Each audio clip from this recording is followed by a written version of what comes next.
Will the real Thomas Hart Benton please stand up? Are you familiar with the name Thomas Hart Benton? Have you ever wondered if he was a Freemason? The answer may surprise you. It's yes, yes, and no. My own introduction to Thomas Hart Benton was most disruptive. As a college student, I had never heard the name until I took one of those oh-so-personalized classes with about 100 students held in a large lecture hall. At least this particular lecture hall is less sterile than most.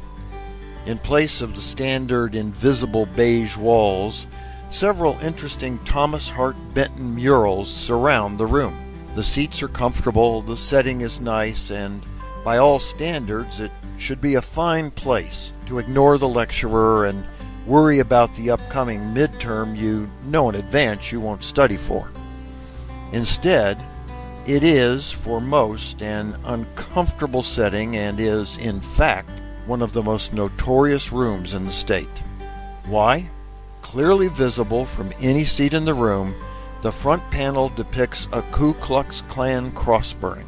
Try concentrating with that staring you in the face. So just who was Thomas Hart Benton?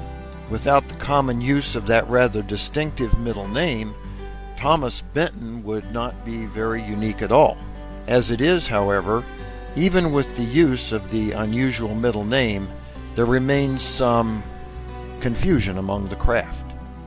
There were, you see, no less than 3 Thomas Hart Bentons, all of them in their own right having had an influence on our history and culture.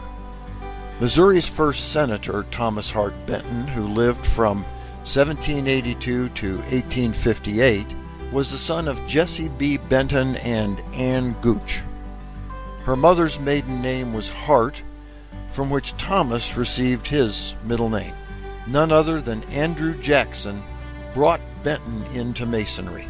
Although the records are lost, most likely both belonged to St. Tammany Lodge No. 1 in Nashville, Tennessee.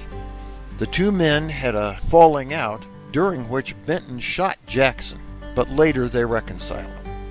Benton served 30 years in the Senate. He lost the 1850 race as a result of his strong abolitionist position in a pro-slavery state. For this unyielding and courageous stance, John F. Kennedy selected Benton as one of 8 men worthy of inclusion in his heralded book, Profiles in Courage. Benton's brother Samuel married Catherine Grundy. One of their twin sons, Thomas Hart Benton, who lived from 1816 to 1879, was a Union Civil War general.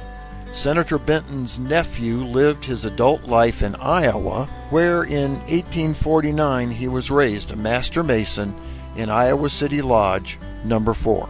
He was also a dual member of Bluff City Lodge No. 71 in Council Bluffs, Iowa. He became Iowa's Grand Master in 1860 and served for 2 years. As a Union general, he ordered federal troops to guard Confederate General Albert Pike's home in Little Rock, Arkansas, saving Pike's priceless Masonic library. Thomas Hart Benton, who lived from 1889 to 1975, was a great-grandnephew of Senator Benton, descended from the senator's brother Nathaniel. He was a contemporary American artist known for stylized paintings of the Midwest. One of his most well-known paintings depicts the conquest of the West and frames the entrance to the Harry S. Truman Presidential Library in Independence, Missouri. A United States postage stamp also featured part of this mural. Thomas Hart Benton, the artist, was not a Freemason. He was also not a supporter of the Klan. He was, however, an advocate of unvarnished history, which is why he included the cross burning in his work. Amid controversy, his KKK mural still survives in Indiana University, Woodburn Hall, room 100, where administrators have left it for its historic value. 3 Thomas Hart Bentons, 2 Freemasons. I guess 2 out of 3 ain't bad. For the Whence Came You podcast, this is Steve Harrison with the Masonic Minute.